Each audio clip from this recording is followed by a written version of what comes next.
1967. Cf. Now R. I. Rothberg, 1971. 127. Methodology and African prehistory.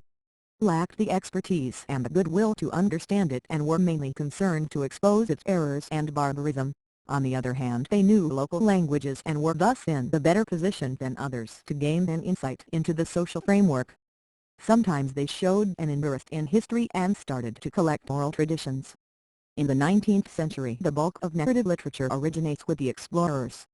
In accordance with the mood of the time, they were interested mainly in the solution of great geographical problems, and their contribution was towards the greater awareness of the physical geography rather than of African society. Most of them were more interested in waterways than in ways of life. 68. And many of them, being natural scientists, lacked a sense of history or believed in the myth of African non-history. There are, of course, exceptions to this rule, the most famous one being Heinrich Barth. On the other hand, there emerged, even in the course of the 18th century, some histories of individual African states or peoples, like Archibald Dalzell's The History of Dahomey, London, 1793, which, however, on close investigation proves to be an anti-abolitionist pamphlet. Having pointed out some deficiencies of the European narrative sources, we can now turn our attention to their more positive aspects. Above all, they furnish the chronological framework needed so much in African history, where dating is one of the weakest points of the oral tradition. Even a single date given by a traveler or other reporter, for example the date of his meeting with some African personality, can form a starting point for an entire chronology of a people, and sometimes even for more than one. This is not to say that all dates must be correct simply because they are put down in writing. There are instances when European authors, depending on hearsay or trying to calculate the time depth from non-controllable sources, made more or less grave errors, but the Europeans had in general at their disposition the more technically developed measurement of time. The narrative literature is of primordial importance as a source of economic history, trade routes, chief markets, goods and prices, agriculture and crafts, natural resources. All this could be and was observed and described without bias. Moreover, the Europeans needed for their own interests accounts as objective as possible about these matters. It is true that the natural resources or economic possibilities of some regions were painted into bright colors in order to enhance the merits of the explorer, but the historian is used to such exaggerations and takes them into account. The Europeans were at their best in observation of the external aspects of African societies, of the so-called manners and customs. They supply rich, accurate and fine descriptions of various ceremonies, dress, behavior, war strategies and tactics, production techniques, and so on, even if sometimes the description is accompanied by epithets like barbarous, primitive, absurd, ridiculous or other derogatory terms. This in itself does not mean much. It is only a judgment from the standpoint of the writer's own cultural. 68. A. Amos Ruiz, 1969. 128. Written sources from the 15th century onwards. Assumptions. More significant is the total lack of comprehension of the inner structure of African societies, the complicated network of social relations, the ramification of mutual obligations, the deeper reasons for certain behavior. In short, these authors were incapable of discovering the motivation underlying African activities. Nevertheless, the writing of African history would be almost impossible without the material furnished by European narrative sources. They may have their shortcomings. Many details were not observed at all or treated from a biased viewpoint or interpreted incorrectly. But these are normal risks, inherent in every historiography, and are no reason for discarding this large and enormously important body of information. On the contrary, there is an urgent need to reprint as many accounts of this kind as possible, and to publish them with appropriate commentaries and notes to allow their fresh evaluation and reinterpretation in the light of the NEW African historiography. Internal narrative sources. The period under review saw a radical turning point, the emergence of historical studies written by Africans from south of the Sahara. The means of expression was not at first any of the local African languages but Arabic, whose role in the Islamic world can be compared to that played by Latin in the European Middle Ages, that is, the means of communication between educated peoples, and, later, also some of the European languages. It seems that this historiographical tradition started at the same time both in the Sudanic belt and on the East African coast, precisely in the two great regions covered until this time by external Arabic sources and in which Islam exercised a prolonged influence. The earliest extant chronicles date from the early 16th century, although they relate the events of earlier periods. The He first, Tarikh al-Fatash, the work of 3 generations of the Kadi family of Gent, covers the history of Songhai and adjacent countries till the Moroccan conquest in 1591. More extensive and richer in details is Tarikh al-Svidian, written by the Timbuktu historian al-Sadai. It covers partly the same period but continues until 1655. Both are works of accomplished scholars with a wide outlook and profound knowledge of contemporary events. More significant is the fact that for the first time we are able to listen to the authentic voice of Africans themselves, even if the authors were biased in favor of Islam and looked on the events from this vantage point. From the 18th century originates an anonymous but very detailed history of the Moroccan pashas of Timbuktu between 1591 and 1751, containing also useful material for neighboring countries and peoples. 69. Another kind of source is represented by the biographical. 69. Tarikh al-Fatash, Education and Trans. Bio. Hudas and Im. De la Fosse Paris, 1913, reprint 1964. Tarikh al-Svidian, Education and Trans. Bio. Hudas Paris, 1900, reprint 1964. Tahirat al-Nisian, Education and Trans. Bio. Hudas Paris, 1899, reprint 1964. 129. Methodology and African Prehistory. Dictionary of the Learned Men of the Western Sudan, compiled by the famous scholar H.M. Adibad of Timbuktu d. 1627. 70. In the area of the Songhai Empire there is Tarikh Say, an Arabic chronicle by Ibn Adwar, said to have been written in 1410. If authentic it would be the oldest extant document written in West Africa, but it seems that the chronicle represents a rather later version of oral tradition. 71. From Timbuktu and Jem the tradition of chronicle writing spread to other areas, mainly to the south and west, in the region lying between the Sahel and the tropical forest, and in some cases even further southward. Muslim scholars started to put down in writing, from the mid-18th century or even earlier, local chronicles, clan genealogies, concise biographies and religious books. The most accomplished product is Kitab al-Gunja, written after 1752, which is a history of the Ganja kingdom, based partly on oral traditions. 72. There are many lesser chronicles and it is to be expected that others will emerge elsewhere in this region which was under the influence of Daula or Hausa communities. Although the bulk of these works is written in Arabic, many chronicles were also written in Ajami, that is to say, in local languages but with Arabic characters. A similar situation exists in the Fulfulde-speaking regions too, in the first place in Futataro and Futa-Djalan. In Guinea itself as well as in Dakar and in libraries in Paris, there are a number of local chronicles in Arabic or Fulfulde or in both, mostly dating from the 18th and 19th centuries. It is only in recent times that the Futa-Djalan material has been published and used in scholarly work. Reference may be made in this connection to the Gilbert Buller collection kept in the IFAN library in Dakar. 73. On the other hand, in Futataro the chronicles of the Senegalese Futa by Sire of Basso, an author of the 18th century, were made accessible half a century ago. 74. Another early work, a biographical dictionary by Muhammad al-Bartadili called Fath al-Sakurthi 1805 is being prepared for publication by John Hoonwick. The more modern history of Futataro, written in 1921 by Sheikh Kamar Musa of Gangal, entitled Zuhur al-Bayt and Flowers of Gardens, remains unpublished. 75. In northern Nigeria, 2. Chronicles and other source material in Arabic emerged at a comparatively early date. The Among Ibn Farchal late 16th century left a fascinating and detailed account of the life and times of Idris and of his wars. 76. Various lists of Bornu rulers in Bornu. 70. Published in Feb 1899, Cairo 1912. 71. Cf. V. Montiel, BIFAN, 28 1968 page 675. 72. See on this and other material I. Wilkes, 1963, and T. Hodgkin, 1966. 73. 8. I. South, 1968. T. Diallo, 1968. 74.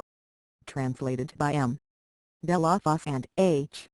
Gayton, Paris, 1913. 75. Kept in the IFEN Library, Vicar, cf. V. Monteil, 1965, page 540. 76. Edited by H. R. Palmer, trans. In H. R. Palmer, 1928, volume I, and in H. R. Palmer, 1929. 130. Written sources from the 15th century onwards. Chronicles date from a more recent period. The an exceptional source is represented by the so-called Murams, deed of privileges granted by rulers to families of religious notables that throw light on economic and social conditions. 77. Not much of the pre-Jihad historical material is preserved in the Hausa lands, although the state of learning, mainly among the Fulani religious leaders, was relatively very high. 78. But some poems in the Hausa language, like these in Kanuri Bornu, contain comments on contemporary events. 79. The beginning of the 19th century saw a renaissance of Arabic literature in the central and western Sudan. In addition to works in this language, an increasing number of books was written in local languages like Hausa, Fulfulde, Kanuri, Mandara, Kodoko, and so on, using Arabic characters. The most productive were the leaders of the Fulani Jihad in northern Nigeria. Although the bulk of their literary output concerns religious matters, and only a few can be considered as true chronicles, all this literature, be it in Arabic or in one of the African languages, helps to build a more coherent picture of the social and intellectual life in this region. The chronicles of Hausa cities Kano, Katsina, Abuja, etc., although of late 19th century origin, are to some degree derived from earlier documents or based on oral tradition. 81. A similar development took place further east, in the Irmi, Kodoko, Mandara and Wadi. Some chronicles or king lists have already been published, but many others are still in manuscript and there is hope that more will be discovered in private hands. 82. A rhymed chronicle in Fulfulde describes the life and activities of the great Tukulur former Al-Hajj Artal, 83, who himself is author of a religious work from his Al-Rahim Spears of the Party of Merciful God, which contains also many historical allusions to conditions in western Sudan. 84. The East African coast can be compared with the Sudan for the number of its chronicles.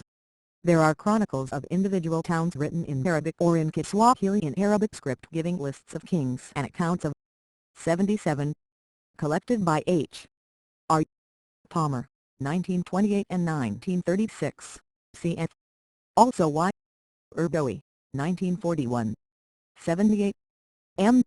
Hisco, 1957, pages 550 to 78. 8. D. H. Bibar and M. Hisco, 1962, pages 104 to 48. 79. Cf. J.R. Patterson, 1926. 80. M. Bellows, 1951, English translation of Hausa paraphrase by E. J. R. Knepp, 1922. 8. Dan Fodio, 1963, H. Sassid, M.D., also a French translation by O. Hudas, 1899. 81. The Kano Chronicle, trans. by H. R. Palmer, 1928, volume. Bill, on Katsina cf. Opus Fit, pages 74 to 91, on Abuja Simadlams, Hassan and Shu'aib, 1952. 82. Cf. H. R. Palmer, 1928, various works by J. P. Leduc and M. Robinson in Etudes Camerounaises, 1948, 1951, 1955 and PIFAN, 1952 and 1956. M. A. Tubiana on Wadi E. in Kayag d'Etudes Africaines, 2 I 960. 83. M. A. The YM, La Vidal Hajj Gomer, Kasida Henpuler, trans. by H. Gayton, Paris, 1935. 84. Kita Brimit Hizbi Al-Rahim, Cairo, 1927. New edition and translation is in preparation by J.R. Willis. 131. Methodology and African Prehistory. Political life. Only the Chronicle of Tilwood is of any antiquity. It was composed in about 1530 and has come down to us in two different versions, one transmitted by D. Barros, and the other copied in Zanzibar in 877. 8. As the majority of chronicles were compiled only in recent times, though some can be traced beyond the second half of the 18th century and a number concentrate on events before the arrival of the Portuguese. They are thus, to some extent, recorded oral traditions and should be treated and evaluated as such. 86. The considerable body of manuscripts is still in private hands. Since 1965 more than 30,000 pages of Swahili and also Arabic manuscripts have come to light, and it is to be expected that when the whole coast has been thoroughly searched, material will be found which will illuminate many unknown aspects of East African history. 87. Besides city chronicles, other literary genres can be profitably employed by historians, for example, Swahili poetry, such as the poem All Inkishafi composed in the second decade of the 19th century, which describes the rise and decline of Pate. 88. Africans began to write in European languages 2 centuries after writing in Arabic. As could be expected, the first specimens were produced by individuals from the west coast where contacts with the outside world were more intensive than elsewhere. Although the names of Jacobus Captain 1717-47, William of Moc 1703, c. 1753 and Philip Quacquay 1741-1816 all of Fan origin, should not be forgotten as the first pioneers of African writing in a European language, their contribution to African historiography was negligible. Incomparably more important as historical sources are the works of the liberated slaves from the second half of the 18th century. Ignatius Sancho 1729-80, Otto Hugono c. 1745-1800 and Alauda Equiano Gustavus Veza, c. 1745-1810. All three were primarily interested in the abolition of the slave trade and their books are polemical, but at the same time they furnish much biographical material about the conditions of Africans both in Africa and in Europe. 89. From the same period comes a unique document, the Diary of Antara Duke, the leading Calabar trader, written in Pidgin English and covering a long period, although rather short. This diary throws a colorful light on daily life in one of the important slave ports. 90. 85. Analyzed by G. S. P. Freeman Grenfell, 1962. 86. O.M. The Arabic and Swahili Chronicles in General C.F. Freeman Grenfell, 1962, A.H. J. Prince, 1958. J.W. T. Allen, 1959. 87. The most important discovery of this kind in recent years was that of the Kia al-Zania Book of the Zania dealing with the history of southern Somalia and northern Kenya, cf. E. Shirley, 1957. 88. cf. L. Harris, 1962. 89. I. Sancho, 1781. O. Hugono, 1787. The interesting narrative of the life of Alauda Equiano, or Gustavus Veza, the African London, 1789. 90. D. Ford, 1956. The original manuscript was destroyed in Scotland by bombing during the last war, but extracts for 1785-7 are preserved in copy. 132. Written sources from the 15th century onwards. O.M. Madagascar. The great Marina King Radam I 1810-28 kept the kind of diary in Arabic script Surabi. Around 1850, two other Marina aristocrats, Graham and Ruhanaraka, wrote in Latin script stories which helped to reconstruct a fuller picture of everyday life in 19th century Marina. 9. During the 19th century many Africans or Afro-Americans participated in exploratory travels or published reflections on African life, combined sometimes with polemics of a general nature. Samuel Crowther, a Yoruba, educated in Sierra Leone and in Britain, took part in the Niger expeditions of 1841 and 1853, leaving a description of his travels. 92. Thomas B. Freeman, born in England of mixed origin, traveled widely in West Africa and described the peoples of the coast and its hinterland with sympathy and insight. 93. To Afro-Americans, Robert Campbell and Martin Bartolini, went in the 1850s to Nigeria in search for a suitable area for a possible colony of Afro-Americans. 94. And a Liberian, Benjamin Anderson, described with many details and accurate observation his trip to the upper reaches of the Niger. 95 TWO Outstanding African Leaders, Edward W. Bleeden and James Africa News Horton, belong in a class by themselves.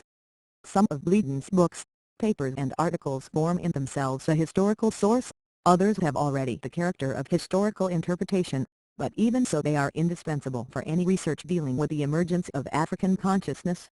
96 The same is true about Horton's work, with the difference that he was more inclined to precise observations of the societies with which he came into close contact. 97 Both these men belong to the group of Africans who started to write the history of their own countries or peoples.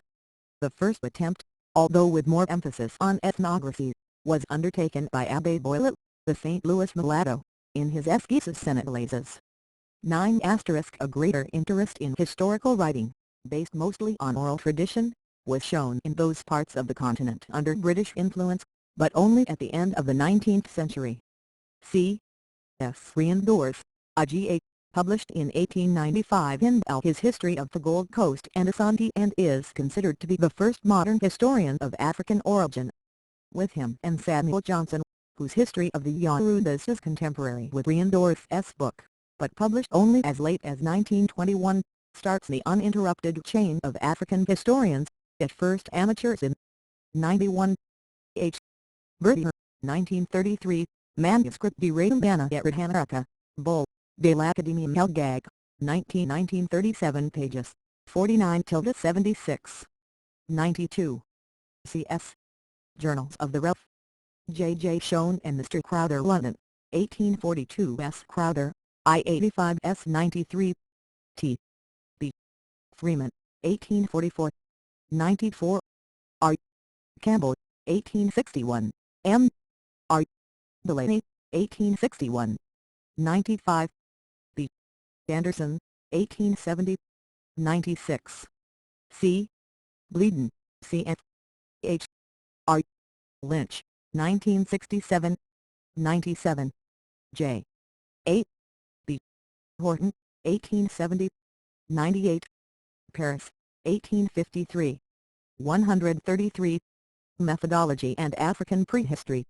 Majority missionaries, later professionals. Their ideas and works are treated in the chapter dedicated to the development of African historiography.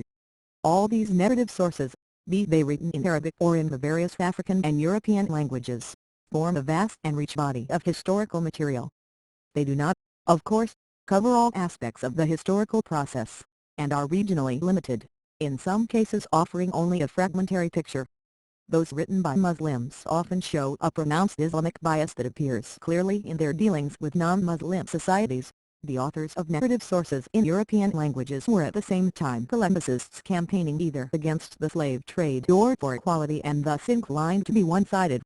But these are the quite normal shortcomings of all narrative sources, and while remaining aware of them one must recognize that they have one overwhelming advantage: they are the voice of Africans themselves, revealing to us another facet of history, which has been too little heard amid the flow of outsiders' views. Archival sources, private papers, confidential reports and other records. Primary sources are essentially those written documents that arose from the need to record various human activities and which were not originally intended for the general public but only for a restricted group of interested persons. They thus comprise mainly correspondence, both official and private, confidential reports, minutes of various dealings, trade accounts and books, statistics, private papers of various sorts, treaties and agreements, ship logs, etc. This material is the raw meat for the student of history since it offers, in contrast to narrative sources which were composed with a definite purpose, objective evidence innocent, in principle, of any second thoughts destined for a larger public or posterity. This material is mostly to be found in state and private archives or libraries. The view formerly held that there are not enough written primary sources for the history of Africa has been proved false. There are not only enormously rich collections of documents in the former metropolises and extensive material in Africa itself, created by European states or private institutions in the pre-colonial and colonial periods, but also the collections of primary material emanating from Africans themselves, written in European languages or in Arabic. Whereas formerly such documents were considered as something exceptional found only in a few privileged places, It is now clear that there exists a mass of written sources of African origin in many parts of the continent and in European and Asian archives as well. Let us look first at the material written in Arabic. For the pre-19th century period, only isolated items of correspondence, both local and international, have so far come to light, mostly from West Africa. There are 134 written sources from the 15th century onwards. Letters from the Ottoman Sultan to the Emir Idris of Bornu in 1578 discovered in Turkish archives, and some correspondence from the Sultan of Morocco to the Askia of Songhay and the Kheta of Kibi, also from the end of the 16th century. Arabic as a diplomatic language was employed not only by the Islamized courts of the Sudan but also by non-Muslim rulers. The best known case is that of the Assassins who used the services of Muslim scribes, writing in Arabic, to conduct their correspondence with their northern neighbors as well as with Europeans on the coast. The number of such letters was found in the Royal Library in Copenhagen. The Arab Chancery of Kumasi functioned well into the second half of the 19th century, and Arabic was also used for keeping records of administrative and judicial decisions, financial transactions, and so on. An example from the other side of Africa is the treaty, written in Arabic, between the French slave trader Maurice and the Sultan of Kilwa in the year 1776. The 19th century saw a considerable development of correspondence in Arabic throughout the continent. The establishment of centralized states in the Sudan necessitated increasing administrative and diplomatic activities, and abundant material of this kind has come to light, mainly from the Sokoto Caliphate and its dependent emirates from Gwanu to Adamawa, from the Magana state and from the Bornu Empire. All the Muslim rulers, be their states small or great, were busily corresponding with one another and with the penetrating colonial powers as well. In many archives in West African countries and sometimes in Europe there are to be found thousands of archival pieces in Arabic, originating with such personalities as Al-Hajj Umar, Amadou Sekou, M.A. B.A., Latdis Rosi Amr, M.B.H. Amadou Laman, Sayyid, Al-Bakaj, Rabbi H. and many lesser leaders and chiefs. The colonial administrations in Sierra Leone, Guinea, Nigeria and the Gold Coast also conducted their correspondence with them in Arabic. There are extant letters exchanged between the Ottoman Pasha of Tripoli and the Bornu Sheikhs, between the Sultan of Darfur and Egypt, between Timbuktu and Morocco. A similar situation existed in East Africa. It seems, nevertheless, that the Zanzibar archives are not so rich in Arabic documents as might reasonably be expected in a city with such large commercial and political interests. There must, of course, be a vast number of documents of varied contents in private hands. Their collection and cataloging will not be an easy task, but it is an imperative for the near future. White texts were written in the Bai script, which was invented about 1833 by Mamalu Awila Bhutto and spread very quickly among the Bai people, so that at the close of the century nearly all of them knew the script and employed it currently for private and official correspondence, for keeping accounts and also for writing down customary laws, proverbs, stories and fables. White neighboring peoples such as the Mend, the Maloma Gurkapella and Bass adopted and adapted the Bai script and employed it for similar purposes. 99. Cf. D. Telb. 1967. 135. Methodology and African Prehistory. At the beginning of the 20th century, Salt and Njoya of Bamum Cameroon invented for the Bamum language a special script which he reformed 4 times during his lifetime, but in contrast with the Bai script, used generally by the majority of the people, knowledge of the Bamum script remained restricted to a small group at the Sultan's court. Nevertheless, Njoya composed a big volume on the history and customs of his people in this script, a book on which he continued to work for many years and which constitutes a real mine of precious information about the past. 100. Though this should be added, the texts in Nsabadai 101 from the Cross River Valley, southeast Nigeria, consisting of inscriptions in sanctuaries and special forms of language used among members of certain secret societies. The material in European languages goes from the 16th century to today. It is written in a dozen languages, is enormously abundant and is scattered all over the world in 100 different places, archives, libraries and private collections. This state of affairs makes its use by historians rather difficult, especially in cases where there are no guides or catalogues at their disposal. It was for this reason that the International Council of Archives, under the auspices and with the moral and financial support of UNESCO, started to prepare a series of guides to the sources of the history of Africa. The principal object was to meet the needs of students of African history by promoting access to the whole body of available sources. As historical research had long been concentrated on a limited number of archive repositories where the records of the colonial period were housed, it was important to draw attention also to the existence of an extensive and widely dispersed body of material, as yet unused. Whilst the guides are devoted primarily to public and private repositories, they equally take account of material of historical value in libraries and museums. The series should comprise 12 volumes, giving information about archival sources in Africa south of the Sahara, in Western European countries and in the United States.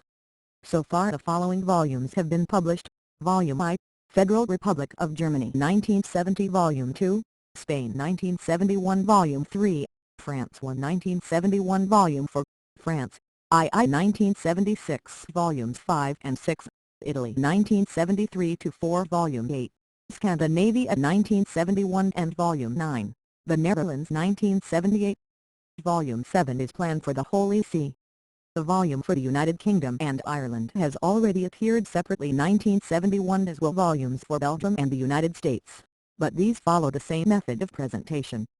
L degrees to, as has been aptly said by Joseph Kieserbo in his introduction to the series, in the battle for the rediscovery of the African. 100. Histoire et coutumes de Bamum, Redages sous la direction du Salt and Enjoya, trans. By P. Henri Martin, Paris, 1952. The HE original is kept in the Sultan's Palace at Fumban. 101. Cf. E. Dadel, 1910-11, J.K. McGregor, 1909, pages 215, 217, 219. 102. The United States and the United Kingdom volumes list documents relating to the whole continent. 136. Written sources from the 15th century onwards. Past, the guide to the sources of the history of Africa forms a new strategic and tactical weapon. 103. In addition to this major project, there are already some other guides to source material, prepared mostly by regions or according to special criteria. The MOMG the most complete belong the 5 guides for West African history, published in 1962-73, covering the archives of Portugal, Italy, Belgium and Holland, France, and the United Kingdom. 10. For more ambitious and to a certain extent more advantageous are the editions of archival documents in extenso or as catalogues. Until now this kind of presentation has been done mostly for the material in Portuguese archives, apart from Pavlomance's work in the late 19th century. 105. There are an OW to major collections of missionary documents from Portuguese and some other archives, 1 by 8. The A. Silva Rego, 106. The other by 8. Bracy O. 107. A few years ago the monumental collection, prepared by the combined efforts of the Portuguese and Zimbabwe archives, was started, in which all Portuguese documents concerning Southeast Africa will be published in the original with an English translation. 108. There are also collections which deal with subjects restricted in time, scope or matter. This category is represented, on one hand, by British parliamentary papers and various blue and white books mainly from the colonial period, and on the other hand, by more recent scholarly selections, such as the work of J. Q. Lear and L. Jetton on the Vatican documents for the history of ancient Congo, 109. C. W. Newbury's selection on British policy in West Africa and G. E. Metcalfe's documentary survey of relations between Great Britain and Ghana. Degrees T. Though this category belongs also the large collection of archival material on Italian policy towards Ethiopia and neighboring countries, in course of publication by C. Giglio. 111. MNY. Other collections of this kind from various European archives have made accessible documents for some aspect of colonial history.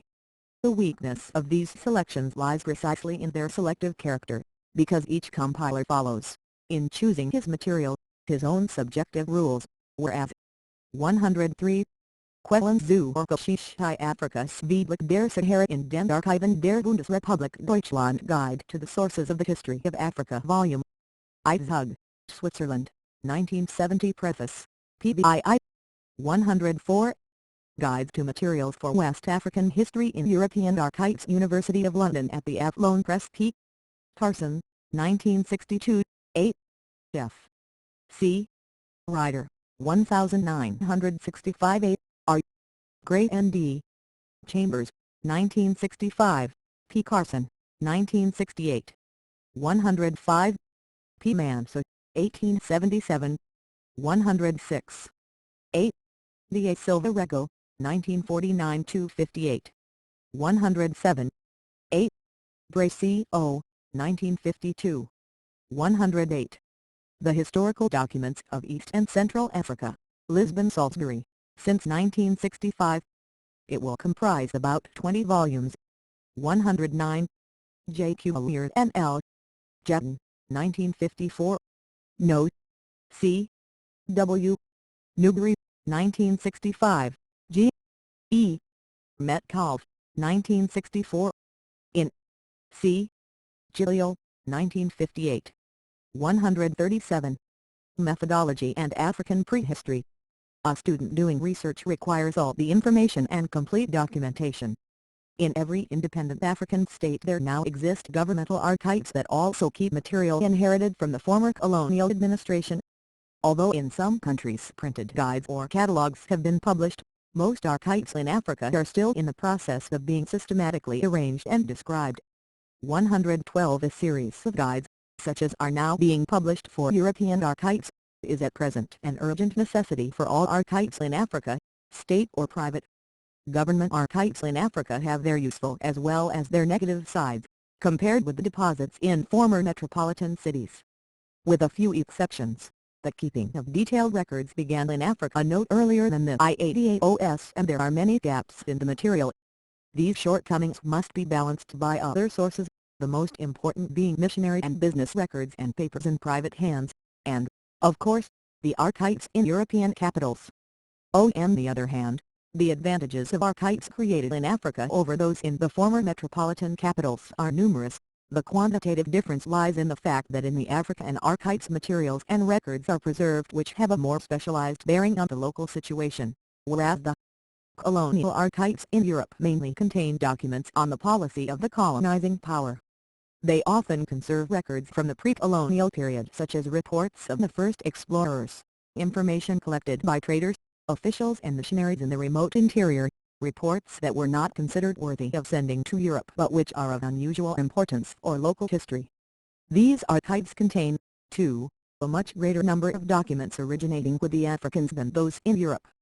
Generally speaking, in spite of the amount of material duplicated in archives in Europe and in Africa, any student working only with sources from former metropolitan archives will tend to write a history of European interests in Africa rather than the history of Africans themselves. On the other hand, dependence solely on archives deposited in Africa cannot give a full picture, as many records and documents are missing or are incomplete. To conclude, we should mention some other types of documents. First, there are maps and other cartographic material. Although from the 16th century onwards the number of printed maps of Africa increased every year, a great number is still preserved in manuscript in various European archives and libraries, sometimes beautifully decorated and colored.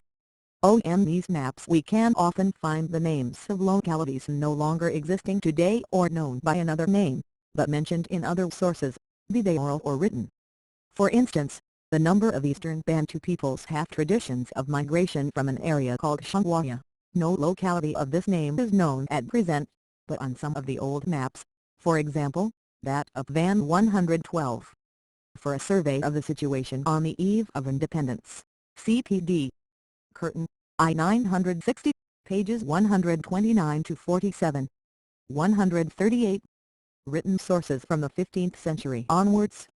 Shoten 1596, Store of William Blue 1662 and others. Shangwaya appears under various spellings, first as a town, later as an area, not far from the coast. The old maps furnish also data about the distribution of ethnic groups, about the frontiers or states and provinces, about the various names for rivers, mountains and other topographic features, in short offer very useful toponymy material which in turn yields precious historical information.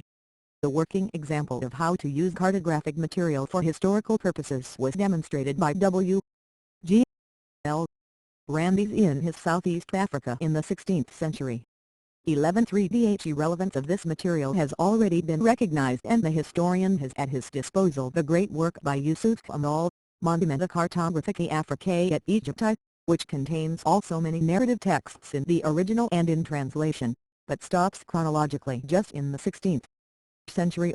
114 We must thus welcome the appeal of Joseph Kiserbo for publishing a collection of all old maps of Africa in an atlas with commentaries. 115 The first step in this direction, but without sufficient commentary and reproducing only printed material, is the recent Leipzig collection of nearly 100 maps. 6 Another category of material found in written sources is linguistic data. Since a special chapter in this volume is reserved for the treatment of linguistics as an associated historical science, we will leave aside the methodological questions and restrict our discussion to indications about the kind of sources in which it can be discovered. From the first contacts with Africa it became fashionable to add to European travel descriptions or other reports shorter or longer lists of words in local languages. The earliest vocabularies go back to the 15th century, and until the 19th we rarely find a book on Africa without such a supplement, sometimes even accompanied by a short grammar. Although the spelling is usually haphazard, it is not difficult to identify the words and languages. The most notable publication of this kind is Cole's great collection of the vocabularies of about 160 languages. 117 That the value of the work is more than linguistic has been shown by Curtin, Vangson and Hare. 118 Especially lucky in this respect has been the ancient Congo Kingdom. Works dealing with Kikongo have been compiled since the 17th century. The grammar by Brusiato 1659 and a dictionary by D. Guild D. 1652. 9 In addition to these printed works, others are extant in various libraries and archives: Vatican, British Museum, Byzantine, etc. Their documentary. 113 W. G. L. Randys, 1958. 114 Cairo, 1926-51. 115 Cf. Note 103 above. 116 Africa auf Karten 12-18. Jahrhunderts Africa in 12th to 18th century maps Leipzig, 1968. 117 S.W. Cole, 1854 reprint Graz, 1963. 118 P.D. Curtin and J. Vangson, 1964, P.E. H. Hare, 1965. 119 Reguli quidam pro difficilimi congenius idiomatis faciliori captuati grammatica normam, redacti af Hyacinth Brusiato. Rome, 1659 J. Van Wing and C. Peters, 1928. 139 Methodology and African Prehistory. Value for historians is higher than that of the simple word lists because they are more complete and thus permit a diachronic study of social and cultural nomenclature. 120 Written sources, narrative as well as archival, in African, Oriental or European languages, represent an enormously rich body of material for the history of Africa. Abundant as are the known documents, records, books and papers, they constitute in all probability only a fragment of the existing material. Inside and outside Africa there must be innumerable places that have been as yet totally untapped for records bearing on African history. These unexplored regions are now the true blank spots on the map of our knowledge of sources for African history. The sooner they disappear the richer will be the picture of the African past. Plate 6.1 Facsimile of Barnum Manuscript Musée de l'Ifn. $4 towards circumflex accent circumflex accent circumflex accent circumflex accent wiggy circumflex accent ID. 120. Brusiato's grammar was studied for these purposes by D. A. Holdrog, 1959. 140. Plate 6.2 Facsimile of House Manuscript Musée de l'Ifn. J.O.J. Plate 6.3 Facsimile of a manuscript from S.E. Holso, the N. Early IMENU, script, International African Institute. 141. Oral Tradition and its Methodology. J. Vansina. Oral Civilization. The African civilizations in the Sahara and south of the desert were to a great extent civilizations of the spoken word, even where the written word existed, as it did in West Africa from the 16th century onwards, because only very few people knew how to write, and the role of the written word was often marginal to the essential preoccupations of a society. It would be wrong to reduce the civilization of the spoken word to a merely negative absence of writing and to perpetuate the inborn contempt of the literate for the illiterate which is found in so many sayings, such as the Chinese proverb, "The paper think is to be preferred to the strongest word." Todo so would show total ignorance of the nature of these oral civilizations. As a student who had been initiated into an esoteric tradition said, "The power of the word is terrible. It binds us together and disclosure of the secret destroys us, by destroying the identity of the society, because the word destroys the COMMON secret." The scholar WHO has to work with oral traditions must thoroughly understand and accept the attitude towards speech of an oral civilization. This is completely different from that of a literate civilization which preserves all important records in writing. The oral society recognizes speech not only as a means of everyday communication but also as a means of preserving the wisdom of ancestors enshrined in what one might call key utterances, that is to say, oral tradition. A tradition may be defined, in fact, as a testimony transmitted verbally from one generation to another. Almost everywhere, the word has a mysterious power because words create things. That at least is the attitude in most African civilizations. The Dogon have expressed this nominalism most explicitly, but in all rituals the name is the thing and to say is to do. The oral approach is an attitude to reality and not the absence of a skill. Traditions are baffling to the contemporary historian who, although so swamped by a mass of written evidence that he is to develop the techniques of rapid reading, can nevertheless rely on constant repetition of 7. Oral tradition and its methodology. The facts in various forms to help his understanding. Traditions call for a continual return to the source. Fukiayu Azahir says with truth that it is ingenuous to read an oral text once or twice and suppose that one has understood it. It must be listened to, learned by heart, inwardly digested like a poem and carefully examined to make it yield up its many different meanings, at least if it is an important utterance. The historian must therefore learn to work more slowly, to reflect, to work his way into an alien system of ideas and images, since the corpus of tradition is the collective memory of a society which is explaining itself to itself.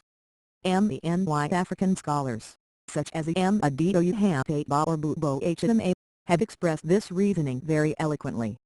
The historian must learn how the oral society thinks before he can interpret its traditions.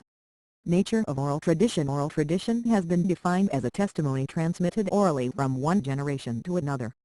Its special characteristics are the fact that it is oral and its manner of transmission, in which it differs from written sources.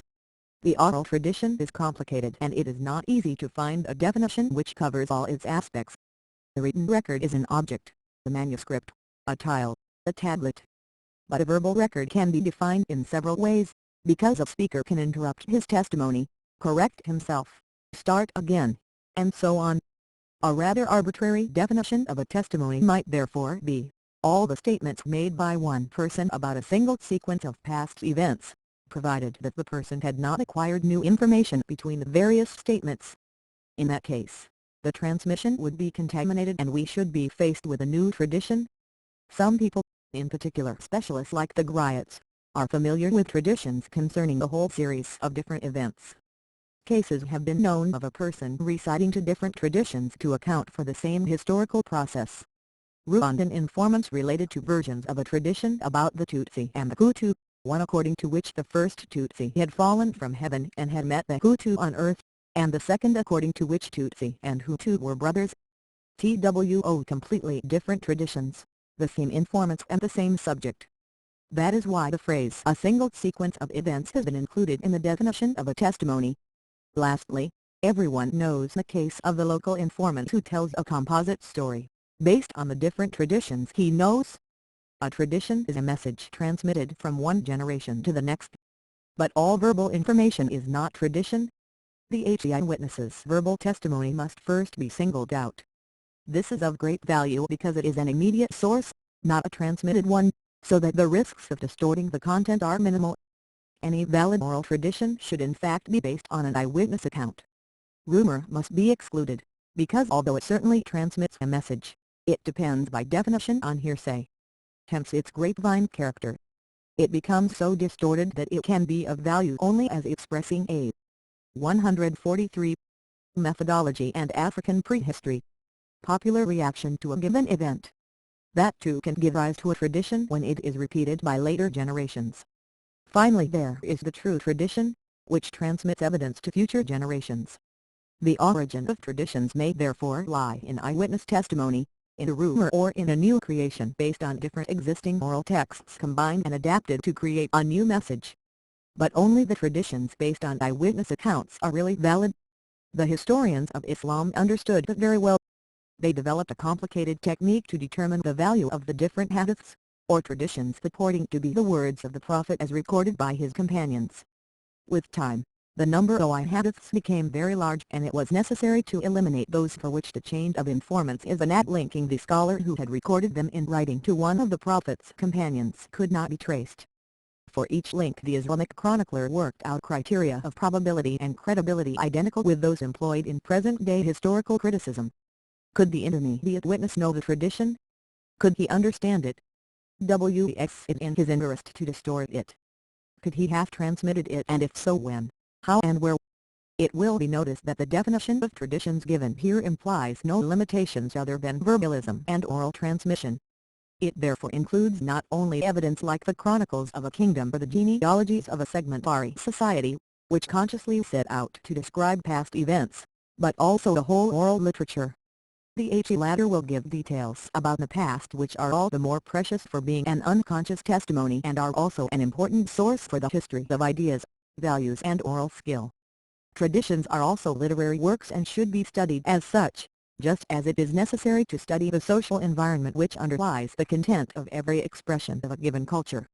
That is why the following sections deal successively with literary criticism and with the question of the social and cultural environment before proceeding to the chronological problem and the general evaluation of traditions. Tradition as a literary work in an oral society. Most literary works are traditions, and all conscious traditions are oral utterances. As in all utterances, form and literary criteria influence the content of the message. That is the main reason why traditions must be placed in the general framework of a study of literary structures and be critically evaluated as such. The first problem is that of the actual form of the message. There are four basic forms, resulting from a practical combination of two sets of principles. In some cases the words are learned by heart, in others the choice is left to the composer. In some cases a series of special formal rules are superimposed on the grammar of the ordinary language, in others no such system of conventions exists. Hence Table 7.1. 144. Oral tradition and its methodology. Table 7.1 Basic forms of oral traditions. Content. Set. Free. Fixed. Poem. Formula. Free choice of words. Epic poem. Narrative. The term poem is only a label, covering all material learned by heart and having acquired a specific structure, including songs. The term formula is a label which often includes proverbs, riddles, prayers, genealogies, that is to say, everything which is learned by heart but which is not subject to rules of composition other than those of normal grammar. In both cases, these traditions comprise not only the message but the actual words in which it is conveyed. Theoretically, therefore, an original archetype can be reconstructed, just as in the case of written sources. Historical arguments can be built on words and not only on the general sense of the message. However, it happens often with formulae, less often with poems, that it is impossible to reconstruct an archetype, because there are too many interpolations. For example, it may be possible to show that the motto of a clan is the product of a series of borrowings from other mottos without being able to identify the original and specific form of words. It is easy to see why formulae lend themselves so readily to interpolation. In fact, no formal rule exists to impede this process. On the other hand, fixed sources are in principle the most precious because their transmission is the most precise. In practice, few of them consciously aim to transmit historical information. Moreover, this is where we obviously come up against archaisms, sometimes unexplained. Their meaning can be discovered in the Bantu languages, because there is a good chance that a neighboring language will have retained a word with the same root as the archaism in question. Elsewhere, we have to rely on the commentary of the informant, who may repeat a traditional commentary or may invent his own. It is especially unfortunate that this type of oral record is cluttered with poetic allusions, hidden images, plays on words with many different meanings. Not only is it impossible to understand anything of such hermetic utterance without a commentary, but also often only the author has understood all the shades of meaning. But he does not include everything in the explanatory commentary of varying quality which accompanies the transmission of the poem. This peculiarity is very widespread, especially in the panegyrical poems or songs of southern Tswana, southeastern the Lake region, central Luba, Congo or western East Africa. The term epic poem is a label which means that the composer may 145. Methodology and African prehistory. Choose his own words within a set framework of formal rules, such as rhymes, patterns of tone and syllabic quantities, and so on. This precise case should not be confused with the lengthy literary pieces in a heroic style, such as the narratives of Sunjata, Mwindo, Zaire and many others. In this case, the tradition includes the message and the formal framework but nothing else. Often, however, we find here characteristic lines used to fill in spaces which merely remind the composer of the setting, the formal framework. Some of these lines probably date back to the creation of the epic poem. Such epics exist in Africa. We think they do, and that some Rwandan poetic forms, in particular, as well as the Fang Cameroon Gabon song fables, fall into this category. It should be noted that it is impossible to reconstruct a true archetype for these epic poems because the choice of words is left to the composer. Nevertheless, the demands of the form are such that it is probable that all the versions of an epic are based on a single original. A study of the variants often shows that this is so. The last category is that of the narratives, which include most of the time confused historical messages. Here, the freedom left to the composer allows for numerous combinations, much recasting, rearranging of episodes, amplifying of descriptions, developments, and so on. It then becomes difficult to reconstruct an archetype. The composer is completely free, but only from the literary point of view. His social environment might sometimes impose a rigid adherence to his sources. Despite these difficulties, it is possible to discover the hybrid origin of a tradition by collecting all its variants, including those which are not considered to be histories and taking account of variants originating among neighboring peoples. We may sometimes thus pass imperceptibly from the world of history to a wonderland, but we also manage to eliminate those oral versions which are not based on eyewitness accounts. This critical approach is essential. Every oral literature has its own particular division into literary forms. The historian will not only endeavor to learn the significance of the forms for the culture he is studying, but will also collect at least one representative sample of each of them, because historical information may be found in all of them and the traditions which interest him particularly are easier to understand when taken in the general context. Internal classification provides valuable indications. Thus, we can find out if the propagators of a literary piece make any distinction between, for example, historical and other types of narrative. Literary forms are also subject to conventions, a knowledge of which is essential in order to understand the true meaning of the piece. Here the question is no longer one of formal rules but of the choice of terms, expressions, unusual prefixes, various types of poetic license. Closer attention must be paid to words or expressions that have many different reverberations. Moreover, the key terms which are closely connected with the social structure, the conception of the world, and which are practically 146. Oral tradition and its methodology. Untranslatable, need to be interpreted in the light of the literary context in which they appear. It is impossible to collect everything. The historian is therefore obliged to take practical requirements into account and will consequently not be over-ambitious once he has a representative sample of each of the literary forms.